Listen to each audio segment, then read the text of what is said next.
Hello, my friends. Luiz Lima here, broadcasting from Orlando, Florida. You are on Kardec Radio, and this is Spiritism, a closer look. As you know, we do this program every Wednesday at 7 p.m. Eastern Time. And tonight we're going to take a closer look at the interdependency in social life. Well, let's first understand what I mean by that. Interdependency, that is relationships between people in social life.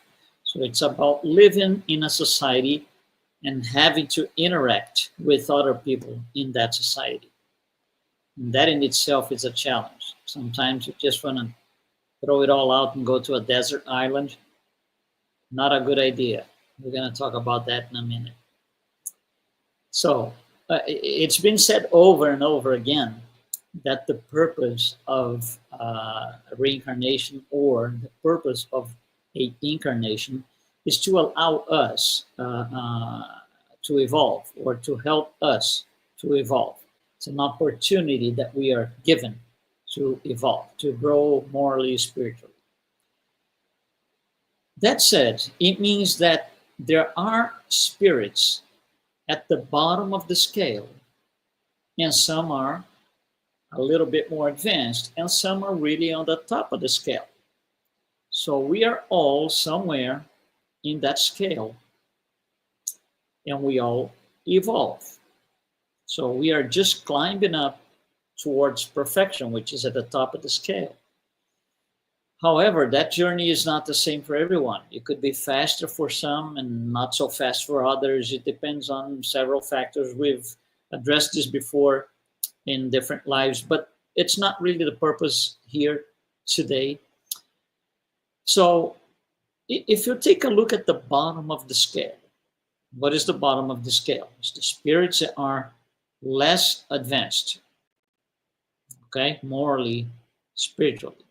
If you look at the bottom of the scale, what kind of spiritual vibrations dominate? We can say things like selfishness, envy, pride, revenge, intolerance, impatience, all of those things. These are typical vibrations, spiritual vibrations that a spirit in the bottom of the scale brings with it. And in general, these spirits at the bottom of the scale, where all these things that we discussed are dominant, in the bottom of the scale, they are only looking at themselves. They look at the self. They're not really concerned about, anybody else, another person. What can I do to help you? It's not really like that. If you go back to the caveman type, they wouldn't do anything, except for them. We're going to discuss this a little bit further. So this is when you look at the bottom of the scale. When you look at the top of the scale, it's nothing like that. At the top of the scale, we're going to find spirits that are not looking towards the self. They're looking towards their neighbors. They're looking towards helping other people. That's their goal, just as Jesus taught us. That's their goal. So as we go from the bottom of the scale to the top of the scale, things change.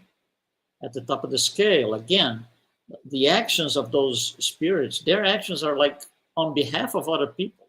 They don't really do anything for themselves. So if you consider the evolution of the spirit from the bottom of the scale to the top of the scale, the level of interdependency increases. At the bottom of the scale, individuals, those who are incarnate, don't think that they need other people. They are gods. We are the best. It's only me and myself, and I don't need anybody else. Everybody is no good. Everybody is, doesn't serve me a purpose. That's in the bottom of the scale. at the top of the scale is completely different. So as we start working more, as we go up the scale, spirits start working more towards the collective versus the individual. It changes the approach. So if you look at the ancient times, go back to the cavemen, they felt they were owner of everything. They were the owners of the land. They were the owners of the tribe. They were the owners of everything. They had that perception that they didn't need anybody else. They were okay with that little tribe of, I don't know, 20 people, 30 people. That was enough. So those were the spirits. They felt they were the one and only, self-sufficient and all that. So to begin with, if we analyze that to begin with, they got that completely wrong. Because think of this. The minute they find themselves to be the king of the universe, the king of the tribe, whatever it is, they absolutely depend on other people so they can get their power on top of them. You cannot be a king of nobody, king of a desert island. You cannot be the one and only in a desert island. It makes no sense. So even if those spirits don't think they need anybody else, they are self-sufficient, and so they are absolutely wrong. They do depend on other people to sustain, or at least give them the impression that they sustain their power. Again, there's no kings in desert islands. So there is clear interdependency here, but they don't see it. So spirits at the lower level of the scale, they don't think they need anybody else. They don't see it. And by the way, what helps us grow is the interdependency, but they don't see it. So that's why it's more difficult when you are in the bottom of the scale to, start moving up. It's really difficult. Once you understand and grasp the idea, then it's better. So typically, those spirits at the bottom of the scale, their religious instinct, most of them do have, their religious instinct causes them to kind of bow down and maybe worship forces that they don't understand. So they worship these forces because they don't understand. Because everything else is controlled by them. That's their perception. Now, in stages where the spirits is more advanced morally, and we come to our times now, they are much more advanced than 4, 5, 6,000 years ago. So as we come back to our times, there is a communion in search of a common heritage. You see, the social assets become collective rather than personal.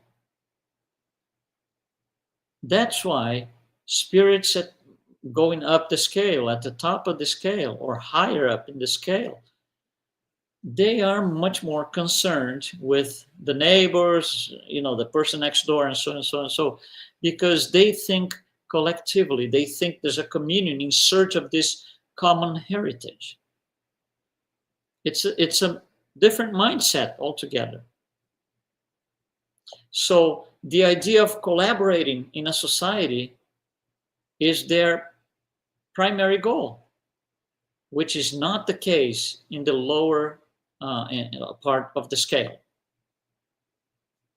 Because if you're at the lower part of the scale, you think you know it all. You don't want and you don't need, supposedly, right? Collaboration. You're good. I'm all set. How is this collaboration thing working?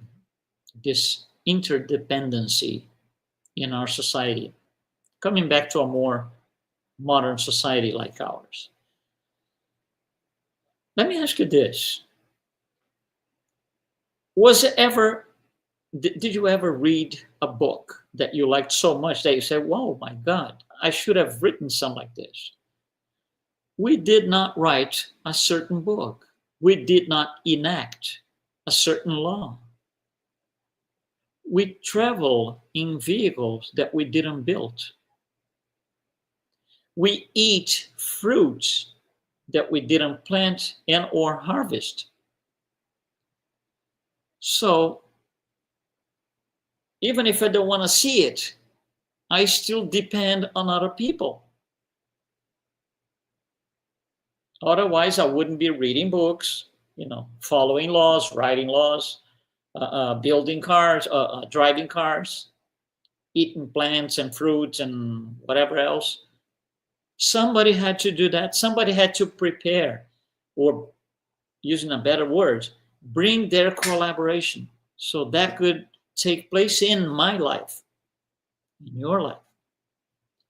So all of these things that I gave you, simple examples, they were done by other people, not by me.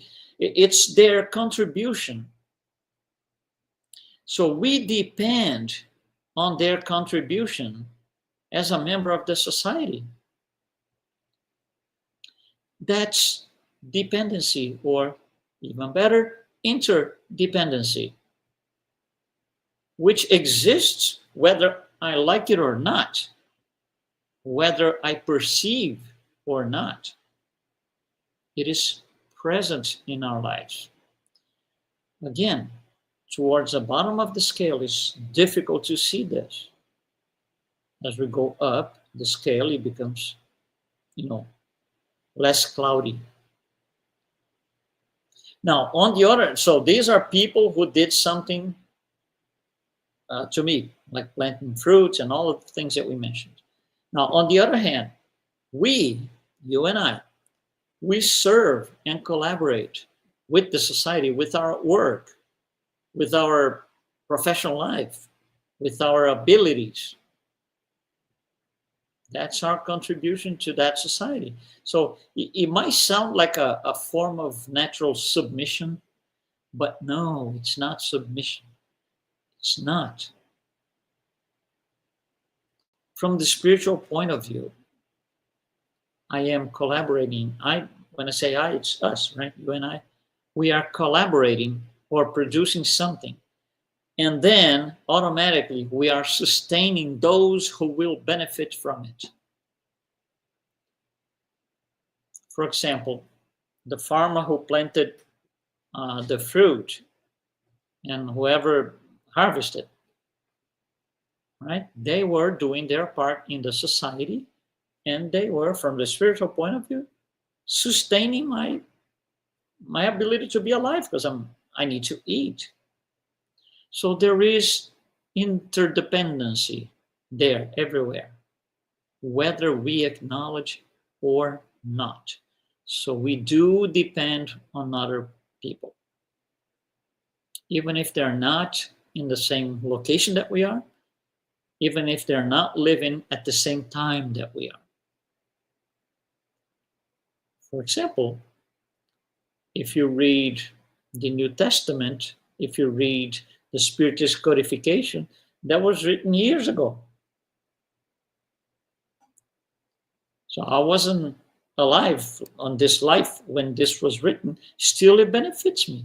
It sustains my ability to keep going and growing. So everything is together. There's interdependency. Quantum physics teaches that of course, in a scientific way. They use a very interesting term. It's called quantum entanglement, meaning everything is like this web of things.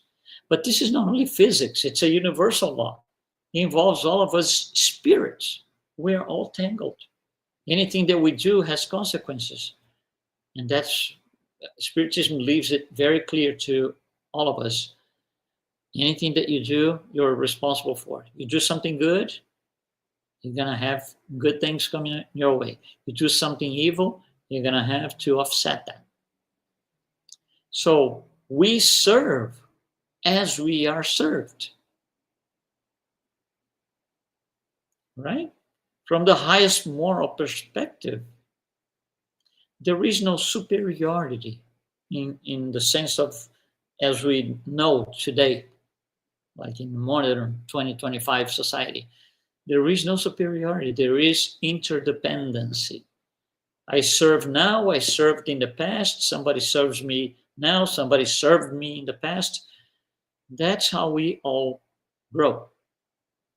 We should not see this as we see, like in a group of people as a society. There's, dominance and all of that. From the highest moral perspective, no. So, for example, in one incarnation, we might be at the top of the scale of wealthy people or people in power in one life. But in the next, we might be down to absolutely nothing, maybe even perhaps a slave. That's a story told to us by Spirit Emmanuel. He has a series of books. They were all channeled by Brazilian medium Chico Xavier, in which it's a sequence of 5 books, and he starts by saying, I was a very powerful man in the Roman Senate, and I'm not going to tell you the story, but he does everything wrong. He thinks he's doing the best thing ever, but morally all wrong and dead wrong. So he was a wealthy person in power. He was a guy, he had power. So he dies. Next life, he comes back as a slave, and he's going to be offsetting everything he did before. He's going to feel like it was what they did to other people. So he was this powerful senator first, and then later on, next life, he becomes nothing more than a slave. Now, we might think about this. In regards to these low order spirits, how come they take part in our lives? Most likely, we see them as an impediment to our growth. They're in the way. Or there's another way of viewing this. We can see them as future governor of a planet. Because they will be, so will I, so will you. We are all going to be perfect one day. So we can look at that, at this point, low order spirit, as something that you just want to, someone you want to dispose, you don't want in your life, which is dead wrong, by the way. Or you can look at a person who's a spirit, right? Incarnate spirit, which is going to be, on its path to perfection. Nobody owns another person to the point that him or her, I can tell them, you can be happy or you cannot be happy. Nobody owns anybody. So we can't treat people like that. We cannot dictate if someone is going to be happy or not. We cannot make a person, we cannot make another person's a hell. They do. They are unhappy or happy or make their life a hell, depending on them. It depends on how they feel, depends on how they react to interdependency, to the relation with other people. So, what do these low order spirits bring to a society? Right? We're here. We do have some low order spirits with us here. What do they bring to a society? First, they bring the challenges that will open up the way for us to grow. Our interaction with them can lead to a point where some of my difficulties, some of the things that I still have to work on, come up all the time. Every time I get close to that person, I feel this horrible thing. So there's something in me that needs to be addressed, not in the person. They are just an instrument of telling me, hey, you got to work on this thing. For example, let's just say there's a person that when that person gets close, I feel this tremendous envy because the person has whatever, the latest car, whatever, and I don't. So now this person comes along, gets close, and I completely change because it bothers me. So you see, it's how we react to things. Jesus brings this idea. We're talking about low order spirits being part of what they bring to a society. So Jesus brings the idea of these scandals, right? We're going to have scandals. They are a necessary evil. The people who bring these scandals up to the society, that's a whole different story. They have their share of responsibility. That's on them. But scandals are necessary evil that everyone in that society gets to see what's happening. Oh, we got a problem here. And then it's time to move ahead, move on, and grow from that point. So you see, number one, we have to respect these what we call low level of morality spirits, because first of all, we have been there. If we have passed that point, if we think they are lower level of morality than we are, then we have to understand them because we've been there. We have passed that point. We usually complain thinking that it's not fair or not just or not even righteous to have low order spirits around us. Well, guess what? This is a place for low order spirits. It's the same thing if you're in a hospital bed recovering from whatever disease. You cannot complain and say, oh, this hospital is horrible. There's only sick people here. What is a hospital for? That's the earth. The earth is a place, right, for low order spirits to work on their situations, their problems, and grow from there. So what kind of spirits do I expect to see around me? So although we cannot see all the time, most of the times we cannot see divine justice, because we're talking about, is it just and fair to have these people around? So most of the times we don't see it, but divine justice is different than human justice. Divine justice is based on the outcome of the situations. So to have a certain outcome, to have a certain thing happening, these other things have to happen first.